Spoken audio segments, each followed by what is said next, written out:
اب نئی زندگی کا آغاز کرے، اب وہ اپنی عادات میں تبدیلی لائے، اب وہ بدل جائے۔ میں کس درد سے یہ بات آپ سے کروں کہ 50 لاکھ مسلمان ہر سال حج کرتا ہے، اگر 25 لاکھ کا کردار بھی ٹھیک ہو جائے تو سال کا 25 لاکھ با کردار مسلمان اگر دنیا کو دیا جائے تو بتائیے امت مسلمہ کا سر کتنا اونچا ہوگا۔ لیکن ہمارا حال وہی ہے کہ آج بھی کیتی جاندے ہو تے لہو بھی پیتی جاندے ہو، کھو کے مال یتیماں دا تے بھیج مسیتی جاندے ہو، پھٹ دلاں دے سیندے نہیں تے ٹوپیاں سیتی جاندے ہو، نفس تے چھری پھیر دے نہیں دمبے کیتی جاندے ہو، فرض پلائی بیٹھے ہو، نفلاں نیتی جاندے ہو، او دسو تے سی بلے شانو ایک ہی کیتی جاندے ہو۔ بات وہی ہے کہ کعبے گئے، مدینے گئے، کربلا گئے، جیسے گئے تھے گھوم پھر کے ویسے ہی آ گئے۔ کچھ تبدیلیاں اپنے مزاج میں لائیں، اپنی عادات میں لائیں۔ حضرت خالد بن ولید نے کہا حضور سارے گناہ معاف ہو گئے؟ فرمایا ہو گئے۔ حضرت خالد بن ولید نے پھر اپنی تلوار تھامی اور جناب خالد بن ولید پھر اس طرح میدانوں میں نکلے کہ نبی پاک نے فرمایا اب یہ خالد نہیں، یہ تو سیف اللہ ہے، یہ تو اللہ کی تلوار بن گیا ہے۔ اس جذبے سے، شوق سے اپنے مزاج کو تبدیل کر کے اس طرح میدان میں آئے، فرمایا اب یہ اللہ کی تلوار ہے۔ پورا وجود زخمی کرایا اور ساری زندگی اسلام کی حمایت میں تلوار چلائی۔ ہم بدل سکتے ہیں، تبدیلی آ سکتی ہے، ہمیں بدل جانا چاہیے۔ بہلول دانا سے کہا تھا ہارون رشید نے کہ مجھے کوئی نصیحت کر دے، میں بادشاہ ہوں، سخت دل ہو جاتا ہے کئی دفعہ۔ تو حضرت بہلول دانا کہنے لگے میں کیا نصیحت کروں، آپ کا باپ کہاں ہے؟ کہنے لگے قبرستان میں۔ کہا ایک بڑا بھائی بھی تھا، بڑا پیار کرتا ہے، سنا آپ سے، کہاں ہے؟ کہا قبرستان میں۔ تو کہا وہ ایک چچا زاد بھی آپ کے ساتھ میں نے دیکھا ہے، کہا وہ بھی قبرستان میں۔ یاد کرانا شروع کیا حضرت بہلول نے، فرمایا وہ ننہال والے، ددہال والے، وہ ماموں، وہ چاچو کا سب قبروں میں۔ آخری جملہ کہا، فرمایا تیرا ایک پتر بھی تھا، چڑھتی جوانی تھی، قد اونچا تھا، رنگ گورا تھا۔ ہارون رشید رو پڑے، کہنے لگے حضور وہ بھی قبرستان میں۔ تو فرمایا جس نے اتنے جنازے پڑھے ہوں اسے میں نصیحت کروں؟ تیرا کیا خیال ہے، تو نے نہیں جانا؟ یارو ہم نے اپنے کئی کلاس فیلوں کے جنازے پڑھے ہیں، بڑا پیار تھا میرا اپنی دادی کے ساتھ۔ تو 97 میں وہ انتقال کر گئیں، دادا ابو چلے گئے، اماں جی چلی گئیں، ابا جی چلے گئے، نانا چلے گئے، پھپھا چلے گئے، دوست چلے گئے۔ یہاں پچھلے سال کئی سنگی تھے، اس سال نظر نہیں آتے، رخصت ہو گئے۔ او سنگیو یہ تو ساری تیاری ہے، ہم نے بدلنا کب ہے؟ اب تو ہمارا بڑھاپا آنے کو ہے، اب تو بال سفید ہونے کو۔ تبدیلی کس وقت؟ اللہ تعالیٰ نے قرآن مجید فرقان حمید کے اندر فرمایا اللہ ولی الذین آمنوا یخرجہم من الظلمات الی النور۔ اللہ مومنوں کا ولی ہے، وہ انہیں اندھیروں سے نور کی طرف نکالتا ہے، وہ رستہ دکھاتا ہے۔ بار بار راہ کھلتی ہے ہمارے سامنے پر ہم قبول کرنے کو تیار نہیں ہوتے۔ کچھ تبدیلی اب آ جائے، کچھ زبان میں مٹھاس آ جائے، کچھ ہمارے عمل میں پختگی آ جائے۔ ہم نہ بہت سارے کام لوگوں کو دیکھ کر کرتے ہیں، اس سے تھوڑی جان چھڑائی جائے۔ کچھ اپنے اندر جو قباہتیں ہیں، کچھ اپنے ساتھ جنگ کی جائے۔ نبی پاک علیہ السلام نے فرمایا افضل جہاد اپنے نفس سے لڑائی کرنا ہے، اپنے آپ کے ساتھ کچھ جد و جہد کی جائے، کچھ اپنے خلاف بھی چلا جائے۔ ساری زندگی دوسروں سے لڑتے، دوسروں پر اپنی غلطیوں کا بوجھ ڈالتے گزر گئی، کچھ اپنے نفس پر بھی۔ حضرت باجزید بستامی سے کسی نے کہا حضور میں نے اللہ تک جانا ہے، رستہ بتا دیں۔ فرمایا 2 قدم کا رستہ ہے۔ فرمایا 1 قدم اپنے نفس کی خواہش پہ رکھ لے تو دوسرا قدم تیرا رب تک پہنچ جائے گا۔ تو اپنے آپ کو کنٹرول نہیں نہ کرتا، اپنے آپ سے تو لڑ پہلے۔ اقبال کہتے ہیں ڈھونڈتا پھرتا ہوں اے اقبال اپنے آپ کو، آپ ہی گویا مسافر، آپ ہی منزل ہوں میں۔ نبی پاک نہ تبدیلی کرتے۔ یہ جو لوگ کہتے ہیں نا کیسے بدلوں، تو حضور بدلنے ہی تو آئے ہیں، حضور بدلنے۔ حضرت مازن ایک صحابی ہیں، وہ کہتے ہیں میں بت کی پوجا کرتا تھا، امام بہقی نے لکھا ہے میں بت پوجتا تھا۔ ایک دن میرے بت کے اندر سے آواز آ گئی تو کب تک مجھے پوجے گا، مدینے میں تو حضور جلوہ فرما ہو گئے ہیں۔ کہتے ہیں 2 دفعہ 3 دفعہ بت مجھے پیغام دے رہا ہے کہ حضور کی طرف جاؤ. بت کہتے میں وہاں سے چلا, حضور کی بارگاہ میں پہنچا تو نبی پاک علیہ السلام کی خدمت میں حاضر ہو کے میں نے عرض کی یا رسول اللہ کمال ہو گئی, لوگ بتوں کو پوجتے ہیں اور میرا بت کہہ رہا تھا جا کے حضور کا کلمہ پڑھ لے. او سکیاں کھجوراں اگا جام دے تے پتھراں تو کلمہ پڑھا جام دے. فرمایا وہ انہوں نے مجھے بت نے بھیجا ہے. حضرت مازن کہتے ہیں حضور کی بارگاہ میں آیا, نبی پاک نے کلمہ پڑھایا تو میں نے عرض کی حضور میرے اندر کچھ قباحتیں بھی ہیں, کسی کی چیز دیکھ کے میرا جی للچا جاتا ہے, میں چوری کر لیتا ہوں, بدکاری کا بھی مزاج ہے, شراب نوشی بھی ہو جاتی ہے. کہتے ہیں حضور نے میرے سینے پہ ہاتھ رکھا, میرے لیے دعا کر دی. آپ فرماتے ہیں گردن اونچی تھی کبھی نیچی نہیں ہوئی تھی, پر وہ کلمے کی کیا برکت آئی کہ ایسا سر جھکا کہ وہ جھکا ہی رہا, ایسی تبدیلی آئی کہ آ گئی, نفرت ہو گئی. کہتے ہیں حرام مال آتا ہے تو میری طبیعت پہ بوجھ بن جاتا ہے. میں اکثر دوستوں سے کہتا ہوں کہ ہمارے ہاں لوگوں کا عجیب مزاج ہے,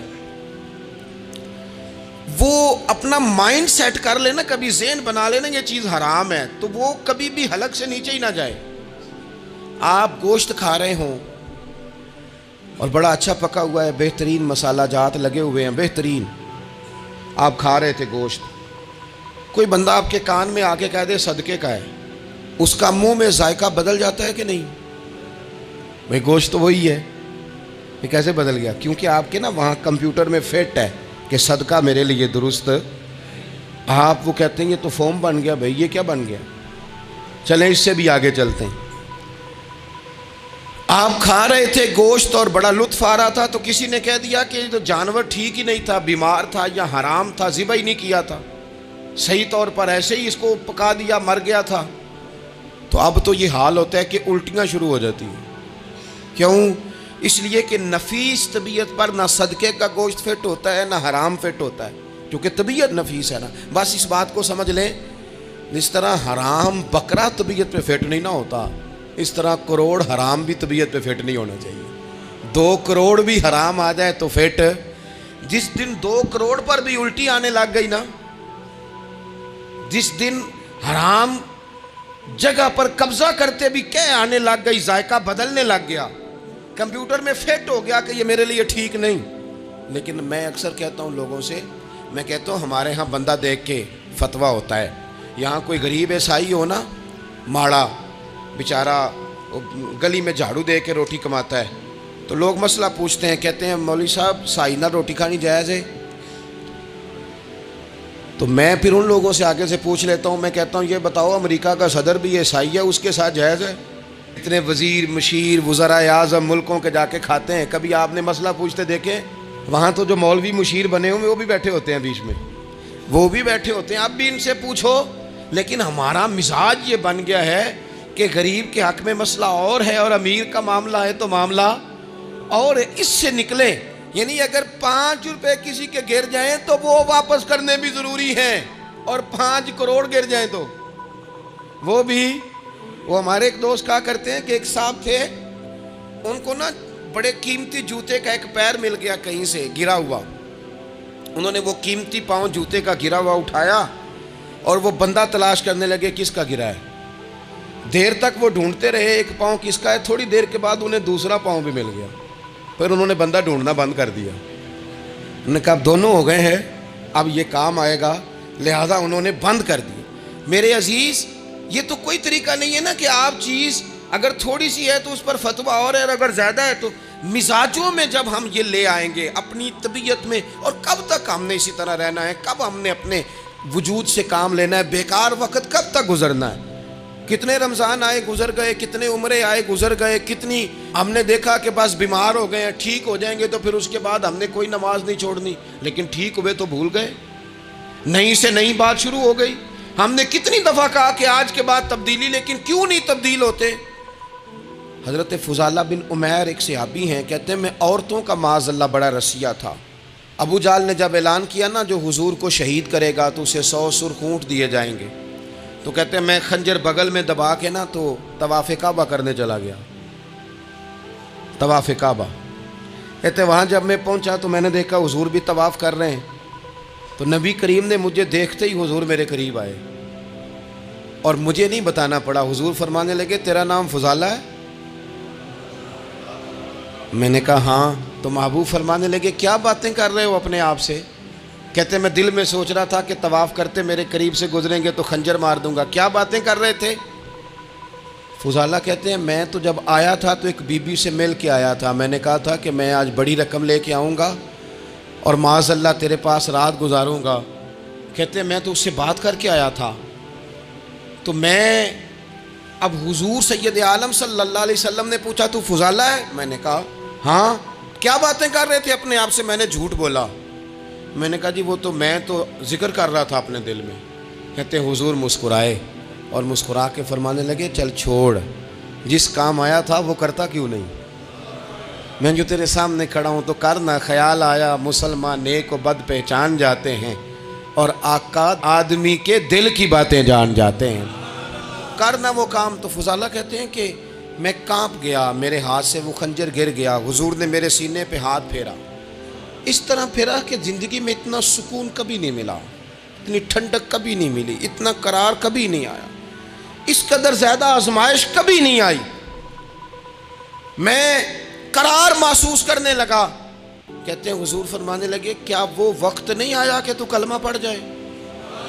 کہتے ہیں میں نے فوراً کہا حضور آ گیا ہے وقت، پڑھائیں مجھے کلمہ۔ کہتے ہیں نبی پاک نے کلمہ پڑھا دیا، میں مسلمان ہوا، میں واپس لوٹا تو وہی عورت بن سنور کر تیار ہو کر گلی میں کھڑی تھی۔ عادتیں بدل جاتی ہیں، شرط یہ ہے کہ ہم تھوڑی سی کوشش کریں، شرط یہ ہے کہ ہم اپنے آپ کو اللہ رسول کی بارگاہ میں پیش کریں۔ اور میرے دوستوں، میرے بزرگوں، ہمیں سب سے زیادہ تکلیف میں ہماری اپنی عادات نے ڈالا ہے، ہماری اپنی خواہشات نفس نے ہمیں زیادہ آزمائشوں میں ڈالا ہے۔ کہتے ہیں وہ عورت بن سنور کے کھڑی تھی، جب میں واپس لوٹا تو پہلے میں اس کے پیچھے بھاگتا تھا، اب میں اس کے قریب سے گزر گیا تو اس نے آواز دی تو فضالہ نہیں؟ کہتے ہیں میں چپ کر گیا، وہ پھر پیچھے دوڑی، میرا گریبان پکڑ کے کندھا پکڑ کے ہلایا تو فضالہ نہیں؟ کہتے ہیں میری جھکی ہوئی گردن، میں سر نہیں اٹھاتا، مجھے کہنے لگی تو وہ نہیں ہے جو فضالہ ہے؟ میں نے کہا ہوں میں فضالہ، پر وہ والا نہیں جو تجھے ملا کرتا تھا۔ کہا تو اب کون ہے؟ کہنے لگے میرا ٹائٹل بدل گیا ہے، میرا تعارف بدل گیا ہے، اب میں رسول کائنات کا غلام ہو گیا ہوں، اب لوگ مجھے مسلمان کہتے ہیں، اب میری نگاہوں میں جچتا نہیں کوئی، جیسے میرے محبوب ہیں ایسا نہیں کوئی۔ کہتے ہیں بدل گئی عادت، میں وہی ہوں پر میرا لہجہ، میرا مزاج ہی بدل گیا۔ حضرت جریر ابن عبداللہ کہتے ہیں میں کاروبار کرتا تھا اور مجھے بڑا سلیقہ آتا تھا کاروبار، میں سستی ترین چیز خریدنے کا ملکہ رکھتا تھا، لیکن فرماتے ہیں کہ جب میں حضور کا کلمہ پڑھنے گیا تو نبی پاک نے مجھے فرمایا میرا دین کسی کا بھلا کرنے کا نام ہے، الدین النصیحہ، خیر خی کرنا۔ فرماتے ہیں پھر میں نے نصیحت کو پلے باندھا، ایک آدمی سے گھوڑا خریدا 300 دینار کا، گھوڑے کو پکڑ کے میں نے جب تھوڑا آگے چلایا تو وہ تو بڑا نرم مزاج تھا، اسی پنجابی چاکیدہ ساؤ ہے بڑا، اور میں نے کہا یہ تو گھر میں بھی رکھا جا سکتا ہے، یہ تو 400 کا ہے۔ پھر میں نے اس پر سواری کی تو وہ سواری کے لیے ہی بڑا اچھا تھا، میں نے کہا یار تیرا جانور 600 کا ہے۔ کرتے کرتے جب میں نے اسے 1000 دینار تھمایا، 400 میں سودا ہو گیا تھا، اس نے دے دیا تھا گھوڑا یا اونٹ۔ کہتے ہیں وہ شخص میری طرف دیکھ کے حیران ہو کے کہنے لگا جریر تو پہلے بھی آتا ہے، یہ تجھے کیا ہوا؟ تو حضرت جریر کہتے ہیں میں نے اسے کہا پہلے جریر آتا تھا، اب وہ والا جریر ہے جس نے مدینے والے کا کلمہ پڑھا ہے۔ کنتم خیر امت، ان کا ٹائٹل ہے میرے پاس۔ کیا اسلام صرف نعرے لگانے کا نام ہے؟ کیا اسلام صرف دوسروں کو یہ کہنے کا نام ہے کہ تو نے مجھے کس طرح کہہ دیا کہ میں عاشق رسول نہیں؟ تو زیادہ ہے، تیرے پر زیادہ دین ہے، صرف ڈٹ جانا اور زیادہ باتیں کرنے کا نام دین ہے؟ اپنے اندر ایک ایک کر کے غلطیوں کو چھوڑیں، آج کچھ عہد کریں کہ ہم نے فلاں فلاں گناہ سے جان چھڑانی، اپنے اندر کچھ تبدیلیاں لائیں، اور کسی کو بتانے کی ضرورت نہیں، ہمارا اور ہمارے رب کا معاملہ ہے۔ اکیلے میں بیٹھ کے اللہ کے حضور عہد کریں، اکیلے میں بیٹھ کے۔ دار تھے کسی قبیلے کے، وہ حضور کی بارگاہ میں کلمہ پڑھنے آئے، امام راضی نے لکھا ہے، کہتے میرے اندر 4 غلطیاں تھیں، میں شراب بھی پیتا تھا، چوری بھی کرتا تھا، بدکاری بھی کرتا تھا معاذ اللہ، اور جھوٹ بھی بولتا تھا۔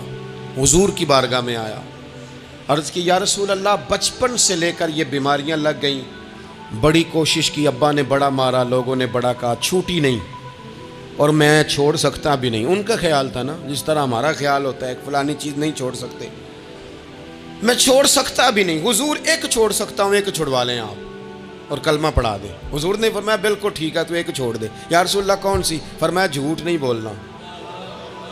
جھوٹ، وہ شراب بھی پیتے ہیں، وہ کہتے ہیں میں بدکاری بھی کرتا ہوں، چور بھی ہوں۔ حضور نے کیا فرمایا؟ جھوٹ۔ کیا ان سارے کاموں سے زیادہ سخت تھا؟ حضور نے اس سے منع کیا، جھوٹ نہیں بولنا بھائی۔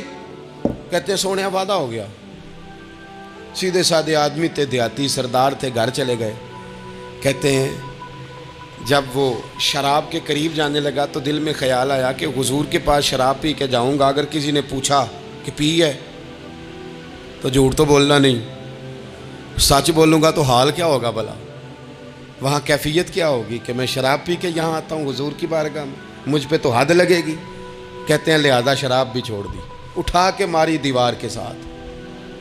کہتے ہیں میں چوری کی طرف ہاتھ بڑھانے لگا تو میں نے کہا صبح اگر کسی نے پوچھا کہ میری چوری کس نے کی ہے، جھوٹ بولنا نہیں، اور اگر سچ بولا تو سوسائٹی میں عزت کیا رہے گی؟ دفع کرو، جو اللہ نے روکھا سوکھا دیا وہی ٹھیک ہے۔ کہتے ہیں گلی سے گزر رہا تھا، اس عورت نے پھر آواز دی، اس کی طرف جانے لگا اور قریب گیا تو وہ پوچھتی ہے سنا ہے تو نے کلمہ پڑھ لیا ہے؟ کہتے ہیں تڑپ گیا، درد سے آنسو چھلکے کہ اگر میں اس سے جھوٹ بولوں تو حضور نے منع کیا ہے، اور سچ بولوں تو یہ کیا سوچے گی؟ کلمہ پڑھ کے مسلمان ہو کے حضور کا غلام ہو کے یہ انداز ہے۔ کہتے وہاں سے بھی آ گیا، آ کے نہ پیچھے ہو کے بیٹھ گیا، پیچھے حضور تقریر کر رہے تھے، پیچھے ہو کے بیٹھ گیا، غور سے حضور کا چہرہ دیکھ رہا ہوں، غور سے دیکھتا جا رہا ہوں، دنیا کہیں اور دیکھ رہی ہے اور میں حضور کا چہرہ دیکھ رہا ہوں۔ سر سے لے کر پاؤں تک تنویر ہی تنویر ہے، جیسے منہ سے بولتی قرآن کی تفسیر ہے۔ سوچتی تو ہوگی دنیا مصطفیٰ کو دیکھ کر، بھلا وہ مصور کیسا ہوگا جس کی یہ تصویر ہے۔ کہتے میں غور سے چہرہ دیکھ رہا ہوں، حضور کی خدمت میں گیا سلام لینے تو محبوب نے مسکرا کے دیکھا تو میں نے کہا سونیا قربان جاؤں، میرا ایک جھوٹ چھڑوایا ہے، میری ہر شے چھوٹ گئی ہے، ختم ہو گیا سارا کچھ ہی، یہ مہربانی ہو جائے گی انشاءاللہ۔ اپنے آپ سے بات کریں، کوشش کریں کہ ہم نے زندگی میں جھوٹ نہیں بولنا، آپ سچ بولیں۔ میری ملک کے لیڈر اگر قوم کو صرف سچ بتائیں ہمارے پاس کیا ہے، ہم کتنا سروائیو کر سکتے ہیں، کہاں تک جا سکتے ہیں، آپ یقین کریں قوم کا اعتماد قائم رہے۔ اگر ہم اپنے بچوں سے سچ بولیں، اپنے دوستوں سے سچ بولیں، اپنے محبت کرنے والوں سے سچ بولیں، ہمارا اعتماد نہیں خراب ہوگا، اعتماد قائم رہے گا۔ وہ ایک شخص نے آ کے کہا تھا نا یا رسول اللہ میں 2 نمازیں پڑھوں گا، اگر آپ کہتے ہیں تو کلمہ پڑھتا ہوں، 5 نہیں پڑھ سکتا۔ فرمایا تو آ جا 2 ہی پڑھنا، لیکن یہ چھٹی صرف حضور دے سکتے ہیں اور نہیں کو دے سکتا۔ حضور نے فرمایا 2 ہی پڑھنا۔ صحابہ کہتے ہیں 2 نمازوں کی شرط پہ کلمہ پڑھا۔ پھر شارحین فرماتے ہیں وہ وقت بھی آیا کہ وہ تہجد بھی پڑھا کرتے تھے۔ آپ شروع تو کریں نا کسی کام کو، اپنے اندر چھوٹی چھوٹی تبدیلی پیدا کریں، اور بڑوں سے لے کر، مجھے ادب سے عرض کرتا ہوں، بعض نوجوان بھی شکایت کرتے ہیں، کہتے ہیں بزرگوں کو کہہ دیں کہ جلد باز نہ بنیں، جلدی غصے میں آ جاتے ہیں۔ میں بزرگوں سے بھی عرض کروں گا کہ تھوڑی نرمی، تھوڑی شفقت، مطلب زیادہ ڈانٹ ڈپٹ کرنے سے بھی تو چیزیں خراب ہی ہوتی ہیں نا، تھوڑا سا ظرف بڑھ۔ نوجوان سے کہوں گا کہ آپ جوان ہیں تو حوصلہ بھی تو جوان ہے نا، تو زندگی میں حوصلہ، تحمل، بردباری لائیں، اپنی عادات کو تھوڑا تھوڑا کر کے تبدیل کریں۔ اللہ تعالی ہمیں سمجھ عطا فرمائے۔